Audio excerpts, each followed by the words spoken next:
En la brumosa mañana del 23 de octubre de 1888, el párroco Esteban Maldonado descendía por el sendero serpenteante que conducía desde la capilla de San Bernardino hacia la hacienda Amaranto, cuando el viento cambió de dirección y trajo consigo un aroma que lo hizo detenerse en seco.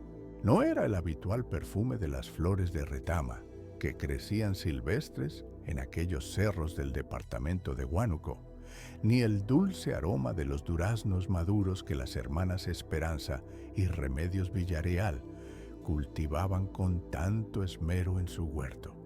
Era algo más denso, más terroso, algo que despertó en el religioso un instinto primitivo de alarma que no supo explicar hasta semanas después, cuando los habitantes de aquella apartada región del cinturón andino peruano comenzaron a susurrar historias que cambiarían para siempre la percepción que tenían de las dos mujeres más respetadas del lugar.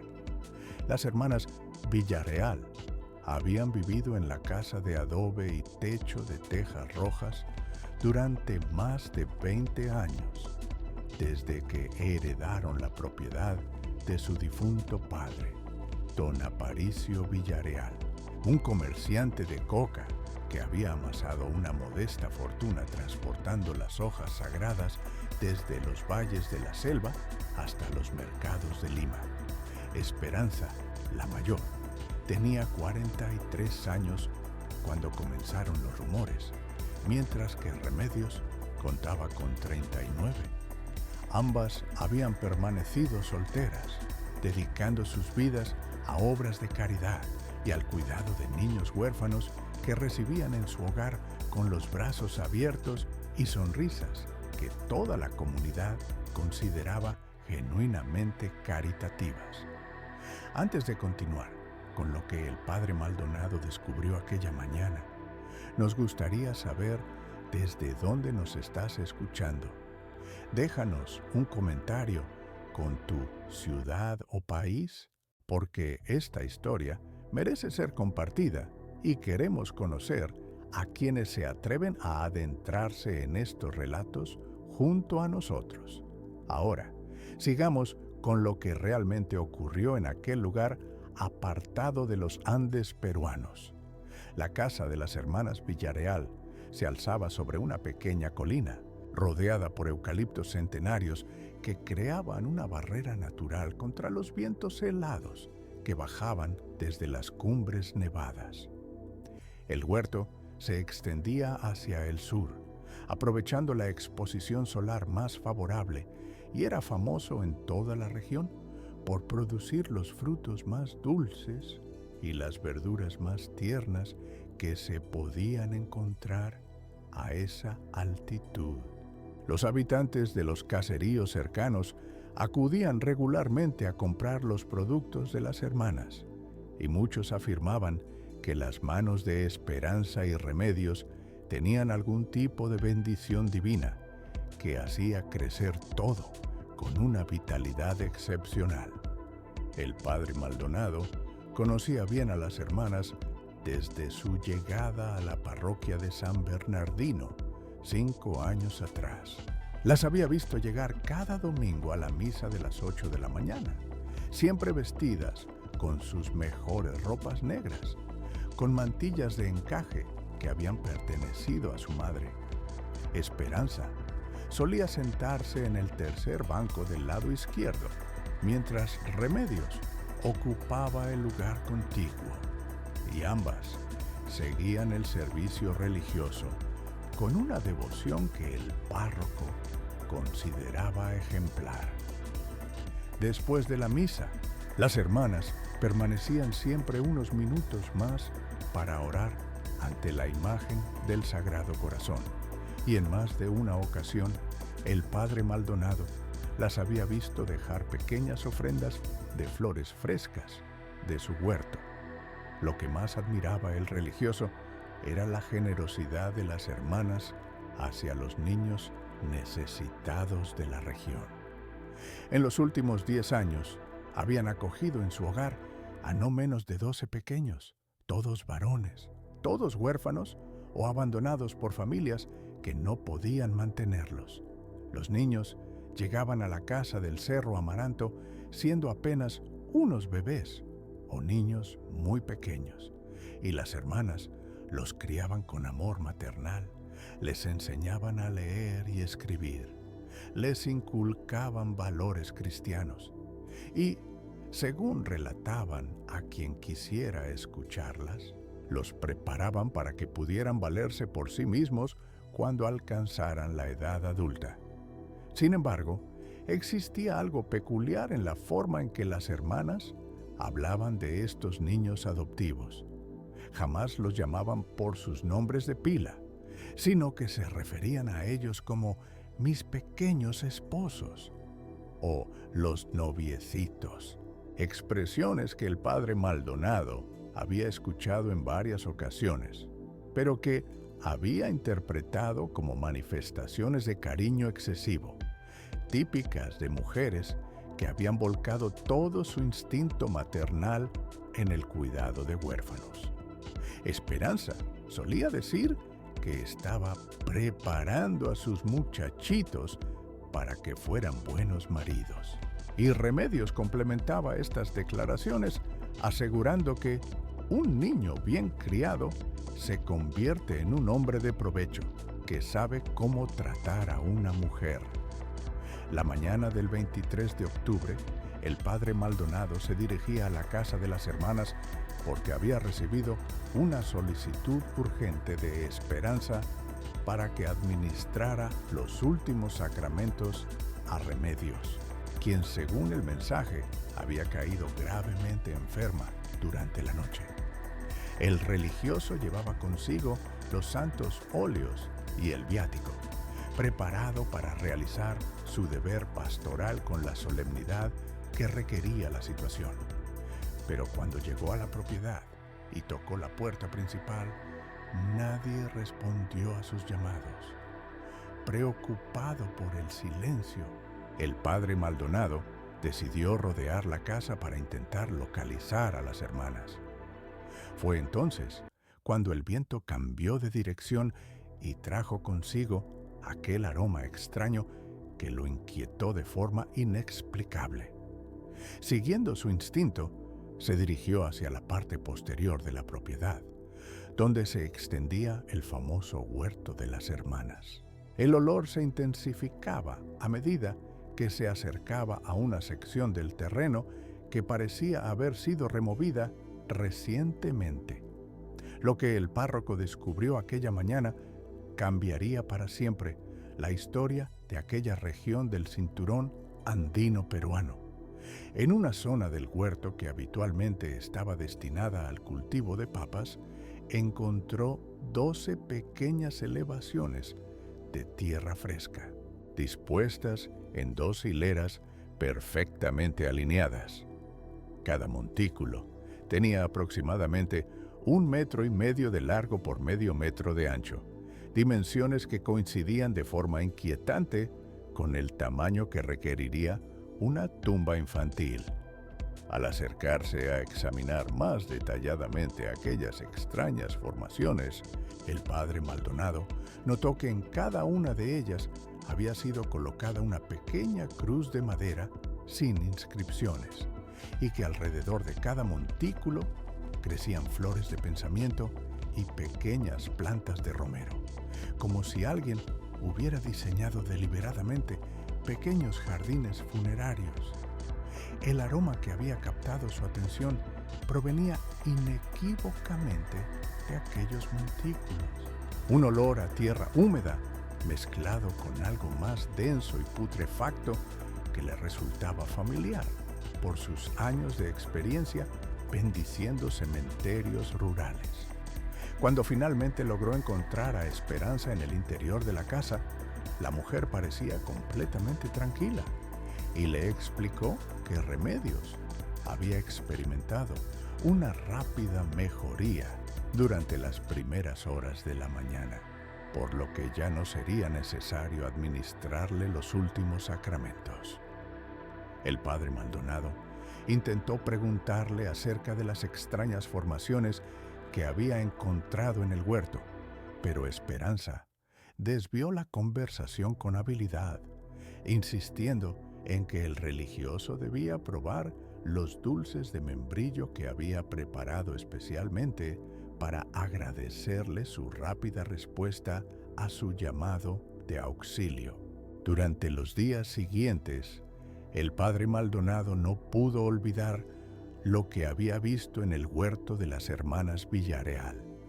Comenzó a hacer preguntas discretas entre los habitantes de los caseríos cercanos, tratando de reconstruir la historia de los niños que habían sido acogidos por las hermanas a lo largo de los años. Lo que descubrió le resultó profundamente perturbador. Según los testimonios que logró recopilar, durante los últimos 10 años habían llegado a la casa del Cerro Amaranto exactamente 12 niños huérfanos o abandonados. El primero había sido Anselmo, un bebé de pocos meses que había sido dejado en la puerta de la capilla de San Bernardino en 1878.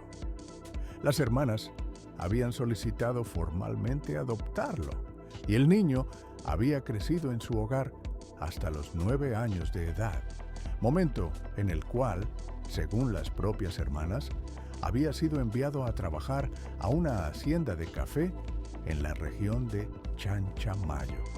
El segundo niño había sido Fortunato, encontrado abandonado en el mercado de Huánuco cuando tenía aproximadamente 3 años.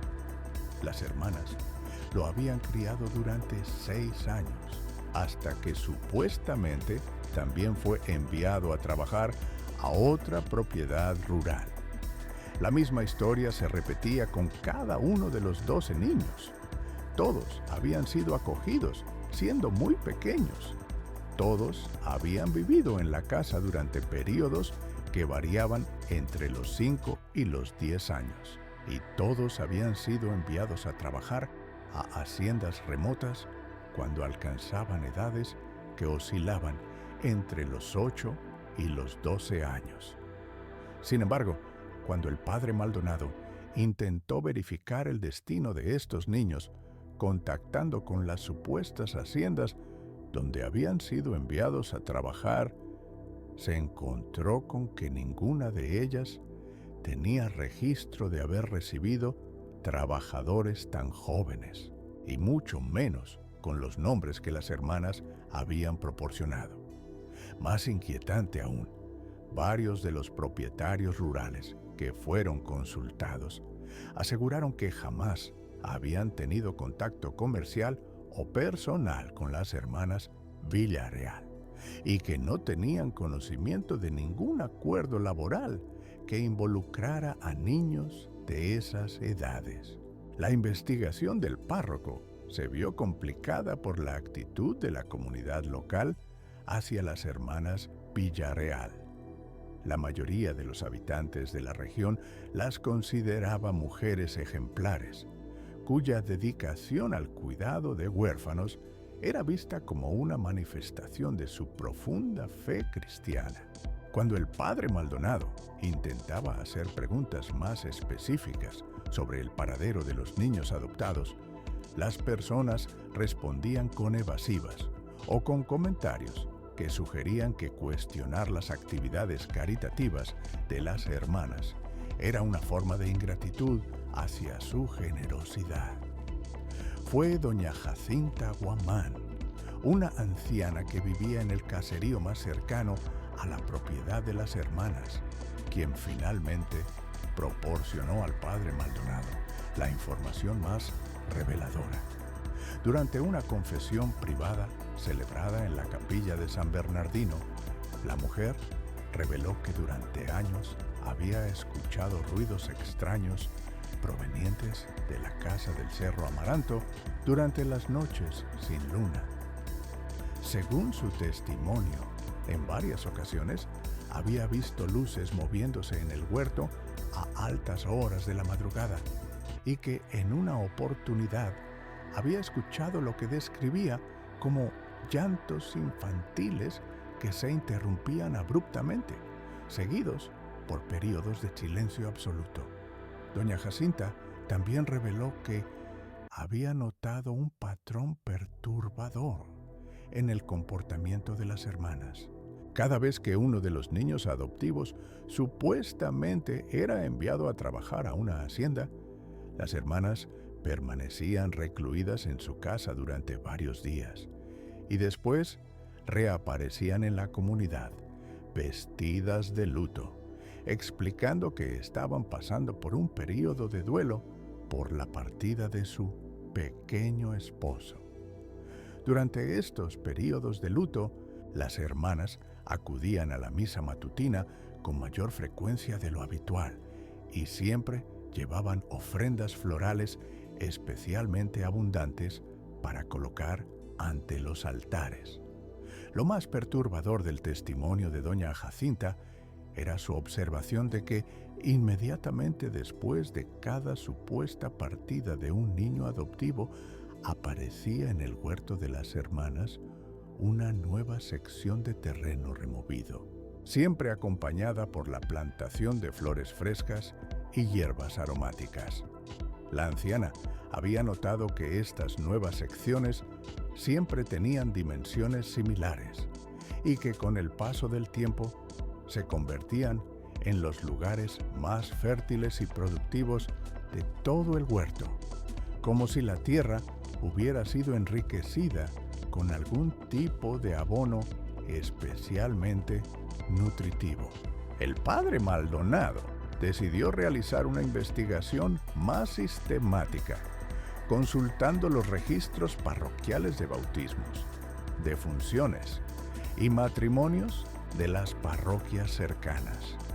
Lo que descubrió confirmó sus peores sospechas. Durante los 10 años previos, no existía ningún registro de que los 12 niños adoptados por las hermanas Villareal hubieran sido bautizados en otras parroquias después de su supuesta partida hacia las haciendas, ni tampoco existían registros de matrimonio o de función que correspondieran con sus nombres y edades aproximadas. Más significativo aún, el padre Maldonado descubrió que las hermanas habían establecido un patrón muy específico en sus adopciones. Siempre solicitaban niños varones de edades muy tempranas, preferiblemente bebés o niños que no hubieran cumplido los 4 años. Según las declaraciones que habían proporcionado a las autoridades eclesiásticas, su preferencia por niños pequeños se debía a que era más fácil moldear su carácter desde una edad temprana, y su elección exclusiva de varones se explicaba porque los hombres necesitaban una preparación más cuidadosa para convertirse en esposos responsables. Durante las semanas que siguieron a su macabro descubrimiento en el huerto, el padre Maldonado intentó encontrar la manera de abordar la situación sin causar un escándalo que pudiera destruir la reputación de 2 mujeres que hasta ese momento habían sido consideradas pilares de la comunidad cristiana local. Sin embargo, su dilema moral se resolvió de forma inesperada cuando recibió la visita del comisario provincial Aurelio Mendoza, quien había llegado desde Huánuco para investigar la desaparición de un niño de 7 años llamado Crisanto Aguirre. El pequeño Crisanto había sido entregado a las hermanas Villareal apenas 2 meses antes, después de que sus padres murieran en un accidente mientras transportaban mercancías hacia el mercado de Tingo María. El niño había sido visto por última vez jugando en el patio de la casa del Cerro Amaranto, y cuando sus tíos paternos, que vivían en Huánuco, vinieron a visitarlo para comprobar su bienestar, las hermanas les informaron que había sido enviado a trabajar a una hacienda de caña de azúcar en la costa sin proporcionar detalles específicos sobre la ubicación o los términos del acuerdo laboral. La investigación oficial del comisario Mendoza reveló inconsistencias significativas en las declaraciones de las hermanas. Cuando fueron interrogadas por separado, Esperanza afirmó que Crisanto había sido enviado a una hacienda en el Valle del Mantaro, mientras que Remedios insistió en que el destino del niño había sido una plantación de café en Oxapampa. Ninguna de las dos pudo proporcionar el nombre del supuesto empleador o explicar cómo se había establecido el contacto laboral. Más inquietante aún, cuando el comisario solicitó examinar la correspondencia que supuestamente habían intercambiado con los empleadores de los niños adoptivos. Las hermanas afirmaron que todos los acuerdos se habían realizado de forma verbal a través de intermediarios que ya no residían en la región. Cuando se les pidió que proporcionaran los nombres de estos intermediarios, las hermanas se mostraron evasivas y proporcionaron información contradictoria que no pudo ser verificada. La orden judicial para excavar el huerto de las hermanas Villareal fue expedida el 15 de noviembre de 1888. Los trabajos de exhumación comenzaron al amanecer del día siguiente, bajo la supervisión del comisario Mendoza, el padre Maldonado y el médico provincial Dr. Ramón Castilla, quien había sido convocado especialmente desde Lima para realizar las autopsias que serían necesarias. Lo que encontraron en aquellos 12 montículos confirmó las sospechas más terribles. En cada una de las pequeñas fosas fueron hallados los restos óseos de niños, cuyas edades, según el análisis preliminar del doctor Castilla, oscilaban entre los 8 y los 12 años. Los esqueletos se encontraban en posiciones que sugerían que habían sido enterrados con cuidado. Algunos incluso conservaban fragmentos de ropas que correspondían con las descripciones que los familiares habían proporcionado de los niños desaparecidos. El examen más detallado de los restos reveló detalles aún más perturbadores. Varios de los esqueletos presentaban fracturas en el cráneo que indicaban muerte violenta, mientras que otros mostraban evidencia de malnutrición severa durante los periodos previos a la muerte. Más inquietante aún, algunos de los restos conservaban elementos metálicos que el doctor Castilla identificó como fragmentos de cadenas y grilletes, sugiriendo que los niños habían sido mantenidos en condiciones de cautiverio durante periodos prolongados antes de su muerte. Durante el interrogatorio formal que siguió a los hallazgos en el huerto, las hermanas Villareal mantuvieron inicialmente su versión de que los niños habían sido enviados a trabajar a haciendas remotas. Sin embargo, cuando fueron confrontadas con la evidencia física de los entierros, Remedios sufrió un colapso nervioso y comenzó a hacer declaraciones incoherentes en las que mezclaba referencias religiosas con descripciones detalladas de rituales que había realizado para preparar a los pequeños esposos para su viaje al cielo. Esperanza, por su parte, mantuvo una actitud más controlada durante los interrogatorios, pero sus declaraciones revelaron una mentalidad profundamente perturbada. Según su testimonio, ella y su hermana habían desarrollado la creencia de que los niños huérfanos que acogían en su hogar estaban destinados a convertirse en sus compañeros eternos en la vida después de la muerte. Para Esperanza, la muerte de los niños no constituía un asesinato, sino un acto de amor que les permitía permanecer para siempre en estado de pureza infantil, sin verse corrompidos por los pecados y las tentaciones del mundo adulto. Los detalles específicos de los crímenes, según emergieron durante las confesiones fragmentarias de las hermanas, revelaron un patrón de abuso sistemático que se había desarrollado a lo largo de más de una década. Los niños adoptivos eran mantenidos en condiciones de aislamiento casi total, sin contacto con otros niños o adultos fuera de las hermanas. Conforme crecían y comenzaban a mostrar signos de desarrollo sexual o curiosidad sobre el mundo exterior, las hermanas interpretaban estos cambios como evidencia de que su pureza estaba siendo comprometida. El método de muerte variaba según las circunstancias específicas de cada caso, pero generalmente involucraba envenenamiento con preparaciones herbales que las hermanas conocían por su experiencia en el cultivo de plantas medicinales.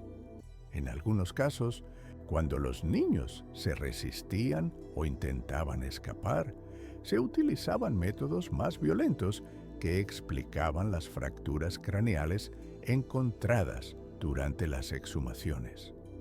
Lo más perturbador de todo el caso era la forma en que las hermanas habían logrado mantener su fachada de respetabilidad durante tantos años. Su reputación como mujeres caritativas y devotas había funcionado como el disfraz perfecto para sus actividades criminales, y la comunidad local había interpretado cualquier comportamiento extraño como manifestación de su dedicación excepcional al cuidado de huérfanos.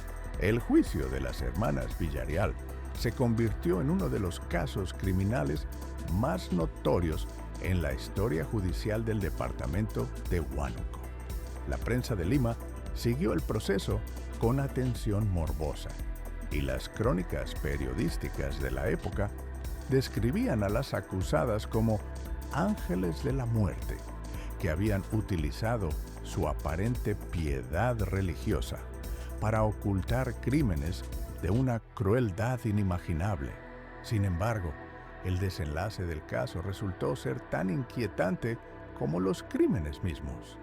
Durante la tercera semana del juicio, Remedios fue encontrada muerta en su celda, aparentemente después de haber ingerido una sustancia tóxica que había logrado ocultar de sus guardianes. En su última declaración escrita, encontrada junto a su cuerpo, la mujer insistía en que ella y su hermana habían actuado movidas por el amor y que sus pequeños esposos ahora las esperaban en el paraíso para reunirse con ellas en matrimonio celestial. Esperanza fue declarada culpable de 12 cargos de homicidio y condenada a cadena perpetua, pero su destino final permanece envuelto en el misterio. Según los registros oficiales, fue trasladada a una institución penitenciaria en Lima, donde supuestamente murió en 1902.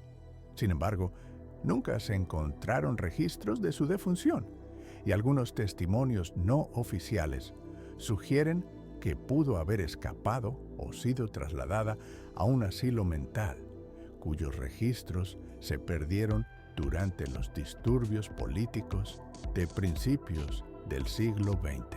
La casa del Cerro Amaranto fue abandonada después del juicio y durante décadas permaneció vacía, mientras la vegetación silvestre fue reclamando gradualmente la propiedad. El huerto, donde fueron encontradas las 12 pequeñas tumbas, fue convertido en un cementerio improvisado donde los restos de los niños asesinados fueron sepultados nuevamente con ceremonias religiosas apropiadas. Los habitantes locales comenzaron a reportar fenómenos extraños en los alrededores de la propiedad abandonada. Algunos afirmaban escuchar risas infantiles durante las noches sin luna, mientras que otros describían haber visto figuras pequeñas jugando entre las ruinas de lo que una vez había sido el huerto más productivo de la región. Estas apariciones, según los testimonios, parecían especialmente frecuentes durante las fechas que coincidían con los aniversarios de las muertes de los niños. El padre Maldonado permaneció en la parroquia de San Bernardino hasta su muerte en 1915 y, según sus escritos personales, nunca logró reconciliarse completamente con el hecho de haber estado tan cerca de las hermanas Villareal durante años, sin detectar la verdadera naturaleza de sus actividades. Sus diarios, conservados en los archivos diocesanos, revelan que continuó visitando regularmente el cementerio improvisado donde fueron sepultados los niños asesinados y que desarrolló la práctica de celebrar misas especiales cada 23 de octubre en conmemoración del día en que descubrió las tumbas ocultas. La historia de las hermanas del Cerro Amaranto se convirtió en una leyenda local que pasó de generación en generación, transformándose gradualmente en un relato de advertencia sobre los peligros de confiar ciegamente en las apariencias de virtud religiosa. Sin embargo, los aspectos más perturbadores del caso continuaron generando preguntas que nunca fueron completamente respondidas. Una de las interrogantes más inquietantes se relacionaba con la posibilidad de que las hermanas hubieran tenido cómplices o que formaran parte de una red más amplia de individuos involucrados en actividades similares. Durante la investigación se descubrió que habían mantenido correspondencia regular con otras mujeres solteras que se dedicaban al cuidado de huérfanos en diferentes regiones del país. Pero las autoridades nunca lograron determinar si estas conexiones tenían implicaciones criminales o eran simplemente contactos relacionados con actividades caritativas legítimas.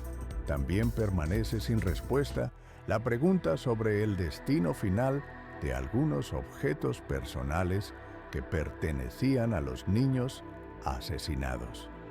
Según los testimonios de familiares que habían entregado niños al cuidado de las hermanas, muchos de estos pequeños habían llegado a la casa del Cerro Amaranto, llevando consigo juguetes, ropas especiales o pequeños tesoros familiares. Sin embargo, durante las búsquedas realizadas en la propiedad después de los arrestos, no se encontraron estos objetos, y las hermanas se negaron a explicar qué había sucedido con ellos. Quizás el aspecto más desconcertante de todo el caso sea la forma en que las hermanas Villareal lograron mantener su fachada de normalidad durante tanto tiempo. Sus vecinos las describían como mujeres amables y generosas, siempre dispuestas a ayudar en momentos de necesidad y a compartir los productos de su huerto con quienes los necesitaran. Esta dicotomía entre su comportamiento público y sus actividades privadas sugiere un nivel de planificación y control emocional que resulta difícil de comprender desde una perspectiva moderna de la psicología criminal. El caso también planteó preguntas inquietantes sobre las fallas sistemáticas que permitieron que los crímenes continuaran durante más de una década sin ser detectados. Las autoridades civiles y eclesiásticas de la época no habían establecido mecanismos efectivos de supervisión para las adopciones informales, y la confianza ciega en la reputación religiosa de las hermanas había creado un ambiente donde las preguntas sobre el bienestar de los niños adoptivos eran consideradas inapropiadas o irrespetuosas. En los años que siguieron al escándalo, se implementaron nuevas regulaciones para la adopción de huérfanos en la región, incluyendo requisitos de inspecciones periódicas y la obligación de mantener registros detallados sobre el paradero de los niños adoptivos. Sin embargo, estas medidas llegaron demasiado tarde para los 12 pequeños que yacían enterrados en el huerto del Cerro Amaranto. La propiedad de las hermanas Villareal cambió de manos varias veces durante las décadas siguientes, pero ninguno de los nuevos propietarios logró establecer una presencia permanente en el lugar. Algunos intentaron rehabilitar la casa y cultivar nuevamente el huerto, pero invariablemente abandonaban sus esfuerzos después de reportar experiencias perturbadoras que incluían herramientas que aparecían movidas del lugar, plantas que morían sin explicación aparente y la persistente sensación de estar siendo observados por presencias invisibles. En 1945, la propiedad fue adquirida por el gobierno provincial con la intención de convertirla en una escuela rural. Pero el proyecto fue abandonado después de que varios trabajadores se negaran a continuar las labores de construcción debido a lo que describían como manifestaciones sobrenaturales. Desde entonces, el lugar ha permanecido oficialmente desocupado, aunque los habitantes locales reportan ocasionalmente la presencia de luces extrañas y sonidos inexplicables que provienen de la dirección del Cerro Amaranto durante las noches sin luna. La historia de las hermanas Villareal permanece como uno de los casos criminales más perturbadores en los anales de la historia peruana, no solo por la brutalidad de los crímenes cometidos, sino por la forma en que expuso las vulnerabilidades de una sociedad que confiaba más en las apariencias de virtud religiosa que en la implementación de medidas efectivas de protección infantil. Los 12 pequeños esqueletos encontrados en aquel huerto maldito representan no solo las víctimas directas de la perversidad humana, sino también los fallos sistemáticos de una comunidad que permitió que la tragedia se desarrollara en silencio durante más de una década. Hasta el día de hoy, cuando los vientos cambian de dirección en los cerros del departamento de Huánuco y traen consigo aromas extraños desde la dirección del antiguo huerto de las hermanas Villareal. Los habitantes locales recuerdan la lección más terrible que enseña esta historia, que la maldad más profunda a menudo se oculta detrás de las sonrisas más dulces y las obras de caridad más aparentemente virtuosas.